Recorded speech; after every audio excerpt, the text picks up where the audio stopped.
I walked in on my wife in bed with my brother. Then a DNA test proved our daughter isn't even mine. I always thought betrayal would come in whispers, subtle signs, long glances, a change in routine. But for me, betrayal kicked down the door, threw my life in a shredder, and had the audacity to grin through it all. My name's Jason, 34, mechanical engineer, born and raised in Indiana. I'm the kind of guy who kept his head down, worked hard, and believed in loyalty, especially to family. I met Melanie, 32, when I was 26 at a friend's wedding. She was magnetic, smart, and had a laugh that made people turn heads. We got married after 2 years of dating. Everyone called us relationship goals. For a while, I believed them.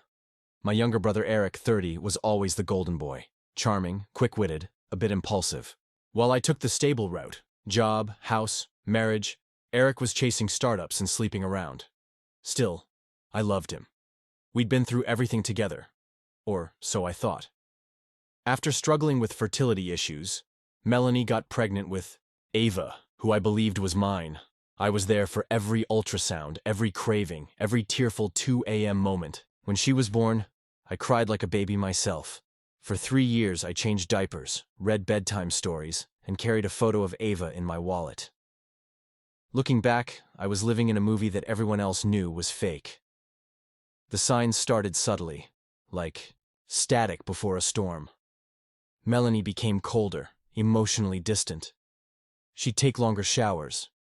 Her phone never left her hand. I noticed more late-night runs and new lingerie she didn't wear for me. I asked her once, "Is something going on?" She laughed it off. "You're being paranoid." The final blow came on a Tuesday I'll never forget. I was supposed to be in Chicago for a 2-day engineering seminar. The last session was canceled, so I drove home early, hoping to surprise Melanie and maybe pick Ava up from daycare together. When I walked through the front door, it was dead quiet. No TV, no music, just faint sounds upstairs, muffled voices, giggling. I paused at the foot of the stairs, my heart hammering in my chest. I pushed open the bedroom door and saw them. Melanie and Eric. Naked. In my bed. Her body was tangled, with as like it was the most natural thing in the world. Eric didn't even jump. He just sighed. Well, guess this was gonna happen sooner or later. Melanie gasped and scrambled for the sheets.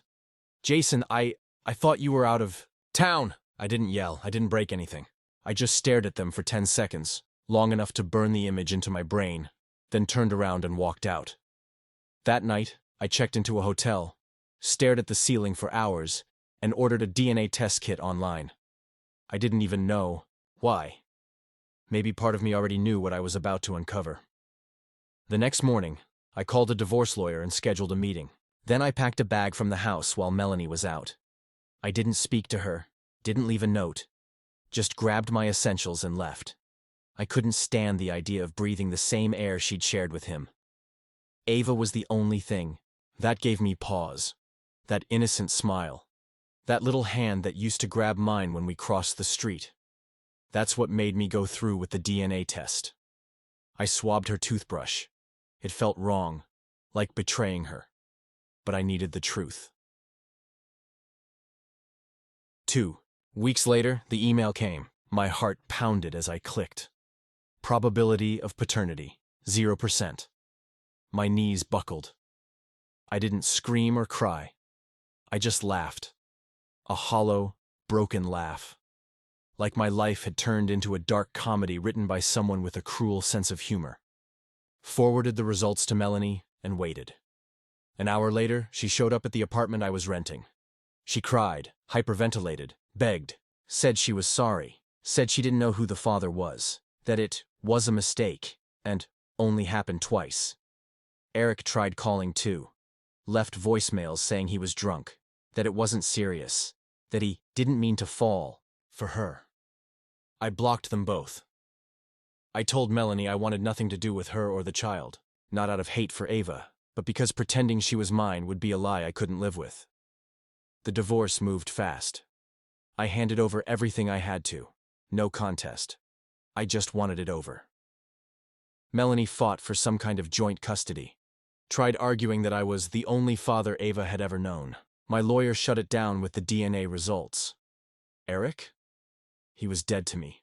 I told my parents everything. At first, they thought I was joking. Then my mom sobbed. My dad didn't say a word.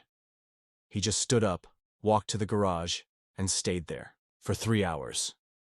After that day, they cut Eric off completely. Said betrayal like that doesn't deserve second chances. Melanie lost more than just me. Her family found out too. My mom told her mom. That small-town gossip chain worked faster than the internet. Within a week, her own mother called to apologize to me. Ava will grow up, she said, and she deserves to know the truth one day. I agreed. I sold the house, quit my job, moved 2 states over, started fresh. I still think about Ava. I don't know if that makes me weak or just human, but I haven't seen her since the day I left, and I probably never will. They say time heals all wounds. That's a lie. Time just teaches you how to walk with the pain. It's been 1.5 years. I'm in Texas now. Smaller city, new job, new apartment, new routine. I wake up early, hit the gym, come home to silence that used to hurt, but now feels like peace. Dating? Yeah, I've dipped my toes back in, cautiously. I don't trust easily, but I'm learning to read the signs I once ignored. The biggest red flag is when someone makes you feel crazy for asking honest questions. If there's one lesson I've learned through all this, it's this. Love is not always loyal. Sometimes it's just convenience dressed in commitment. I don't speak to Eric. He tried emailing me once after our dad's heart scare. I responded with, "You stopped being my brother the day you climbed into my bed." Haven't heard from him since. As for Melanie, she's still in Indiana, raising Ava. I've seen her tagged in photos through mutual friends. Ava's growing up fast. Looks less like me now. It hurts, but less than it did before. I'm not the man I was 2 years ago. That man died in that bedroom doorway. The man I am now? He's colder, sharper, but stronger. Some betrayals don't just break your heart. They rewrite your DNA.